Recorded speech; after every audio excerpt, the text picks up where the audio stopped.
In today's video, I'm going to teach you how to add a database in Infinityfree domain. If you're setting up a website on Infinityfree, adding a MySQL database is an important step, especially if your site uses a content management system, a PHP application, or anything that stores data dynamically.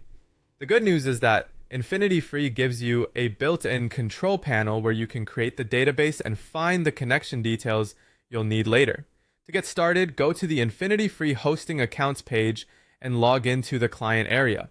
Once you're signed in, you'll see your list of hosting accounts. From there, choose the hosting account connected to the domain where you want to add the database. Click Manage, and then open the control panel. This is where most of your hosting tools are located, including the database settings. After the control panel opens, scroll down until you find the databases section. In that area, click on MySQL Databases.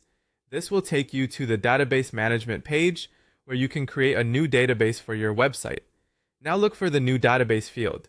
In this box, enter the name you want to use for your database. Make sure you only use letters and numbers since that's the required format. It's a good idea to choose a name that helps you recognize what the database is for, especially if you plan to create more than one later. Once you've entered the name, click Create Database. After the database is created, Infinityfree will automatically generate the important connection details for you. These usually include the database name, the database user, and the host name. These values are essential because they're what your website or application will use to connect to the database correctly. Make sure you save these details somewhere secure and easy to access.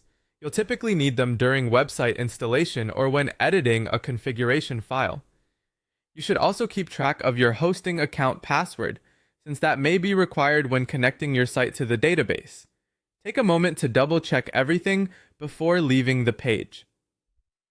If you ever run into connection issues later, the first thing to verify is whether the database name, username, hostname, and password were entered exactly as provided.